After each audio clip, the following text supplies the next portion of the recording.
Салам достор, Санжар. Ар бир адамдын жашоосунда кыйын учурлар болот. Ошол учурда көбү колун ылдый түшүрүп, кыйынчылыкка моюн сунушат. Азыр мен айтып бере турган таң калыштуу, күчтүү адамдардын окуялары көпчүлүгүбүзгө ар кандай учурларда жана турмуштун ар кандай кырдаалдарына туруштук бере аларыңыздарга түшүнүүгө жардам берет. Эң башкысы өзүңүзгө жана өз күчүңүзгө ишенүү керек. Андыктан ыңгайлуу отуруңуз жана бул каналга катталып, дүйнө таанымыңызды кеңейтиңиз. Баштадык. Ник Вуйчич колу буту жок болсо да, ал өз алдынча кыймыл-аракет кылат жана башкаларга бул жөнүндө үйрөтөт. Ник Австралиянын Мельбурн шаарында сейрек кездешүүчү оору менен төрөлгөн. Эки колу тең ийиндин деңгээлине чейин жок. Ал эми эки манжасы бар кичинекей бут сол жамбашынан түз чыгып турат. Буту колунун жоктугуна карабастан, ал серфинг менен алектенип, сууда сүзгөндү жакшы көрөт. Гольф жана футбол ойнойт. Ник колледжди 2 адистик менен аяктаган. Бухгалтердик эсеп жана финансылык пландаштыруу боюнча адис. Бүгүнкү күндө анын лекцияларына каалаган адам келе алат. Ал жерде адамдарга, айрыкча өспүрүмдөргө эч качан багынбоого жана өзүнө ишенүүгө түрткү берет. Ал тургай мүмкүн эмес деген нерселерге өз мисалдары менен далилдейт. Нанда Парадо авиакырсыктан аман эсен калып 72 күн жардам күттү. 72 күндүк суук туткунга Нанда жана башка жүргүнчүлөр чыдап, коркунучтуу учак кырсыгынан керемет жол менен аман калышты. Тоолордун үстүнөн учуу алдында таң калыштуусу, орусча айтканда, Чёрная пятница күнүнө туш келген чартердик учакка отурган жаштар бактысыз күн жөнүндө тамашалашкан. Бирок жүргүнчүлөр ошол күнү аларды кыйынчылык күтүп турат деп ойлошкон эмес. Тоонун үстүнөн учуп баратып, учактын канаты тоо чокусуна илинип, тең салмактуулугун жоготуп, таштай ылдый кулап түшкөн. Жерге кулаганда 13 жүргүнчү дароо өлүп, 32 адам оор жаракат алып тирүү калышкан. Тирүү калгандар өтө төмөн температурада суунун жана тамак аштын жетишсиздигине туш болушкан. Карды эритип суу кылып ичишкен. Үшүп калбаш үчүн кучакташып укташкан. Тамак ушунчалык аз болгондуктан кечки тамактанууга ар бир адам жегенге жок дегенде бир нерсе табууга болгон аракеттерин жумшашкан. Катуу суукта жана ачкачылыкта 9 күн өткөргөндөн кийин табигый кырсыктан жабыркагандар катуу чараларды көрүүнү чечишти. Аман калуу үчүн жолдошторунун сөөктөрүн тамак катары колдоно башташты. Ошентип топ дагы 2 жума кармалды. Аягында куткарылууга болгон үмүт толугу менен жоголду. Анткени жардам үчүн сигналдарды жөнөтүүчү радио транзистор бузулуп калганын билишти. Кырсык болгондон 60 күн өткөндө Нанда жана анын 2 досу жардам сурап муздуу чөлдү кыдырууну чечишкен. Алар кетип бара жатканда кырсык болгон жер коркунучтуу көрүнүп турду. Заара жана өлүм жыттанып, адамдын сөөктөрү менен кемирчектери толуп кеткени алыстан байкашты. Ар бири 3 жуп шым жана куртка кийип, Нанда бир нече досу менен аман калуу үчүн жардам издеп, чоң аралыкты басып өтүштү. Алардын чакан куткаруу тобу тирүү калгандардын акыркы үмүтү экендигин түшүнүштү. Эркектер суукка жана ачкачылыкка туруштук беришти. 10 күн тентип жүрүшүп, алар тоонун этегине жол табышты. Ошол жерден алар акыры чилилик дыйканга жолугушуп, ал дароо полицияны жардамга чакырды. Нанда тик учактын жардамы менен куткаруучулар тобун жетектеп, кырсык болгон жерге алып барды.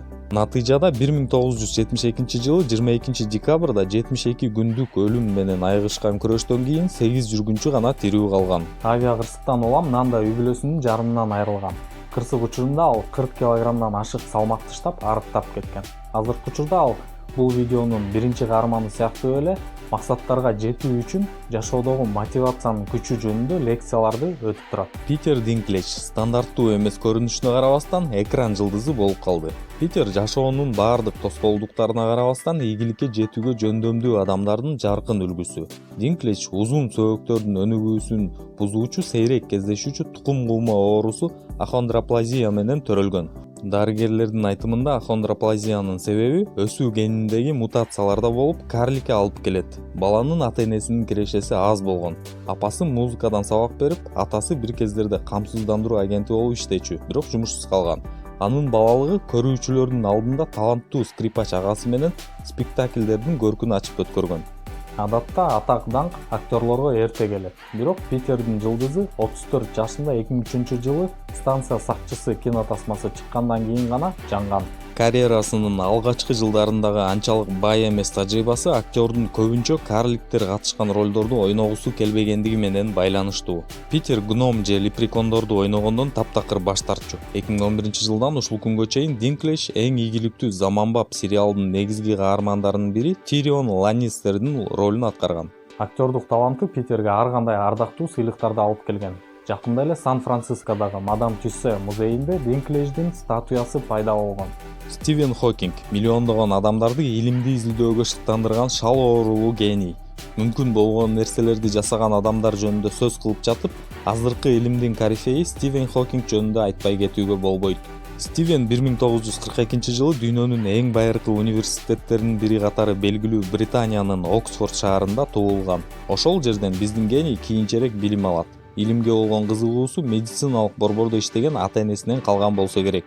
Окуп жүргөндө амиотрофиялык склероздун өнүгүшүнө байланыштуу Стивендин ден соолугунда олуттуу көйгөйлөр байкала баштаган. Бул оору борбордук нерв системасын жабыркатат жана булчуңдардын атрофиясына алып келет. Андан кийин толук шал болуп калышы мүмкүн. Тилекке каршы азыркы дары-дармектер ооруну жайлатат, бирок айыктыра албайт. Хокинг доктурлардын аракетине карабастан өз денесин башкара албай, бара-бара оң колунун бир манжасын гана кыймылдаткан абалга жеткен. Стивендин бактысына жараша таланттуу окумуштуулар менен таанышуусу жемишин берди. Досторунун жетишкендиктеринин натыйжасында Хокинг өнүккөн майыптар коляскасын жана сүйлөө синтезаторун колдонуп кыймылдап калган. Көпчүлүк адамдар үчүн майыптар коляскасы адамдын мүнөзүн жана сүйгөн нерсесин жасоого болгон каалоосун толугу менен жок кылган каргышка айланат. Бирок Хокинг шал оорулуу адам болсо да көптөгөн акчаларды таап, жаңылыктарды жаратып, жеке фронтто ийгиликтүү мамилелерди түзө аларын айкын көрсөтүп турган. Стивендин негизги жетишкендиги бул заманбап физикага эбегейсиз зор салым кошкондугу жана илимдин массага жайылышы. Ден соолугуна байланыштуу олуттуу көйгөйлөр Стивен Хокингти юмордук сезимден ажыраткан эмес. Ал тамашалуу илимий мелдештерди өткөргөндү жакшы көргөн. Ал тургай жарылуунун чоң теориясы сериалына катышып, өз ролун ойногонго жетишкен. 2018-жылдын 14-мартында Стивен 77 жаш курагында дүйнөдөн кайткан. Бул укмуштуу инсандар адамдардын чексиз күчкө ээ экендигин өз мисалдары менен далилдешти. Адам эң катаал шартта жашай алат. Эрктүүлүк жана туруктуулук оорулар менен күрөшүүгө жана ийгиликке жетүүгө жардам берет.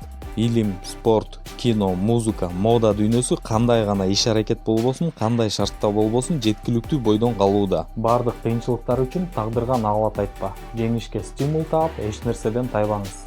Балким бир күнү сиздин ийгилик жолуңуз башкаларга түрткү болушу мүмкүн. Достор, эгерде видео жакса лайк басып, биздин каналга катталганды унутпайсыз. Кийинки видеолордон көрүшкөнчө.